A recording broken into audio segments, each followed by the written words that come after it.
कायरा साहब, मैंने आपसे ही सवाल किया था, अब तो आप दोनों पार्टियों के बड़े लीडर हमारे साथ हैं, तो ये आप कितने पुरज़्म हैं और नंबरों की हद तक कितने पुरएतमाद? कायरा साहब पहले आप फरमा दें, फिर राना साहब आपकी तरफ हाजिर होता हूँ। जी कायरा साहब।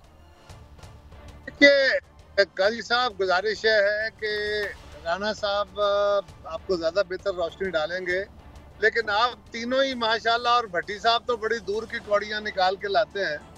आप जानते हैं कि बहुत सारी सियासी अपोजिशन की सारी सियासी जमातों ने अब जब अपोजिशन की इस जॉइंट मुतालबे के साथ खड़ी हो गई है कि हमने अदम एतमाद की तहरीक मूव करनी है, तो उसकी तैयारी किए बगैर तो ये ऐलान नहीं हुआ।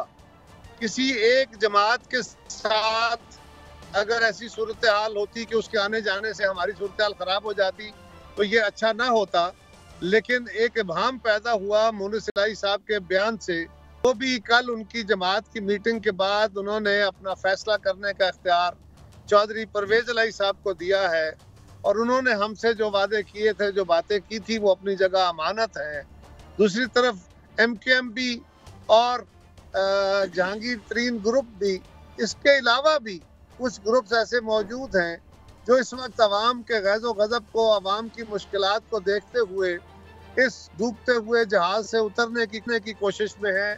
उनके कुछ तहफ़्फ़ुज़ात थे जो दूर होने ज़रूरी थे, उसकी बातें हो रही थी, लेकिन इससे पहले ज़रूरी था कि हमारा आपस में जो एक थोड़ा सा तलखी का माहौल हो गया था वो दुरुस्त होता, ताकि यकसुई से ये काम हो पाता।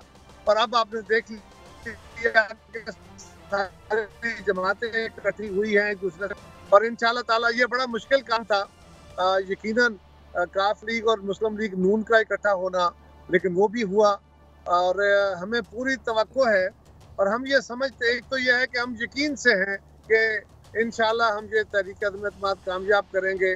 और काजी साहब, दूसरा इशू ये है कि बतौर एक सियासी कुव्वत के, बतौर एक सियासी जमात के, बतौर अवाम के नुमाइंदों के, ये हमारी ड्यूटी है कि अगर पाकिस्तान के अवाम इस हुकूमत से तंग है और इस हुकूमत ने पाकिस्तान के मसाइल में इजाफा कर दिया है, तो फिर हमें हर हाल में वो इक़दाम उठाने चाहिए जो हमारी या जहाँ अपोजिशन की जमातों की इज्तिमाई बसीरत में पाकिस्तान को आगे लेके चलने का रास्ता है। राना साहब, आप मेरे साथ ही रहिए।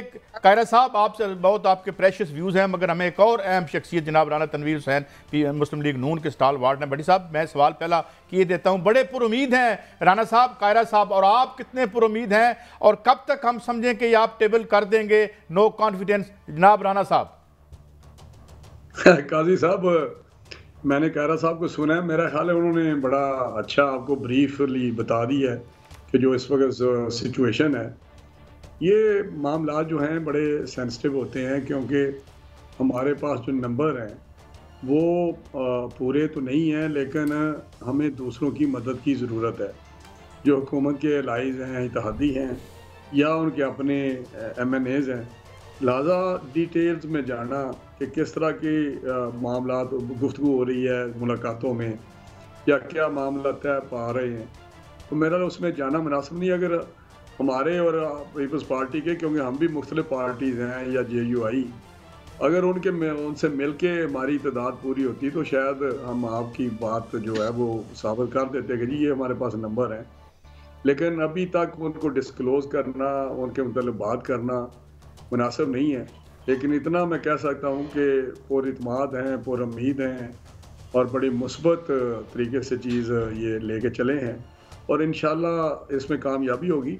क्योंकि अब जिस तरह कायरा साहब ने बात की, कि मैं भी पहले दिन से कह रहा हूँ कि ये जो पॉलिटिकल फोर्सेस हैं, पॉलिटिकल पार्टीज़ हैं जो गवर्नमेंट के साथ बैठी हुई हैं, अस्सलाम वालेकुम कायरा साहब। कायरा साहब सुन पा रहे हैं? जी सुन रहे हैं वो। अच्छा कायरा साहब, गुजारिश है, राना साहब ने तो बड़ी खूबसूरती से बात को घुमाया, हालांकि 15 दिन में इनके करीबी दोस्त हैं और किसी और के भी अजीज हैं, बड़ी मुलाकात हुई, इन्हें खासी पसे पर्दा चीज़ें पता है, लेकिन आना तनवीर है। चलो कायरा साहब ये बताएं कि ये फरवरी में आ सकती है अदम एतमाद या मार्च में? दूसरा, आप सफ़र में लग रहे हैं, क्या आप इस्लामाबाद से पेशावर की तरफ जा रहे हैं या पेशावर से इस्लामाबाद की तरफ आ रहे हैं? भट्टी साहब, एक तो मैं फिलहाल लाला मूसा से इस्लामाबाद की तरफ जा रहा हूँ, उसके बाद का अगला सफर होगा। दूसरी गुजारिश है, मैंने कहा था ना भट्टी साहब बड़ी दूर की कौड़ियां मिलाते हैं। दूसरी गुजारिश ये है कि भट्टी साहब के हमारे पास एहतियात का दामन हम छोड़ नहीं सकते ना। आपने सारी जिंदगी सहाफत किया है, आप इक़्तिदार के ऐवानों को, इक़्तिदार की इनरादारियों को मुझसे ज्यादा बेहतर जानते हैं, मुझसे सीनियर हैं आप। गुजारिश ये है कि राना साहब की जमात के भी कुछ लोग शहबाज शरीफ साहब के साथ मशावरती अमल पे है, जो बिल्कुल ऑनोत है कि वो किसी के साथ बात शेयर नहीं करेंगे। राना साहब आपको ये भी नहीं बताएंगे कि ये उस कमेटी के मेंबर हैं भी कि नहीं, बजाय इसके कोई बात बता सके ये भी नहीं बता सकेंगे।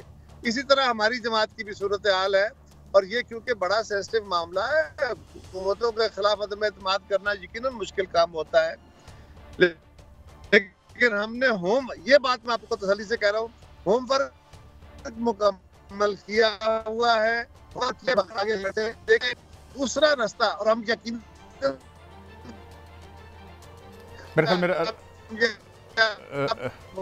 मैं जरा एक आवाज़ का थोड़ा सा मसला है ट्रैवलिंग की वजह से। राना साहब, मैं भट्टी साहब इजाज़त दीजिएगा, मैं राना साहब एक तो ये भट्टी साहब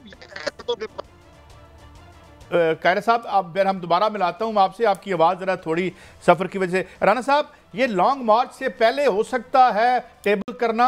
अब ये तो पता चल गया और बात बता दी कि आप मेन प्लेयर हैं, और बहुत सी खबरें ज़ाहिर है आपको नहीं बतानी चाहिए, वक्त पे ही आप बताएंगे राना साहब, लेकिन लॉन्ग मार्च पहले होगा या टेबल पहले होगी? राना साहब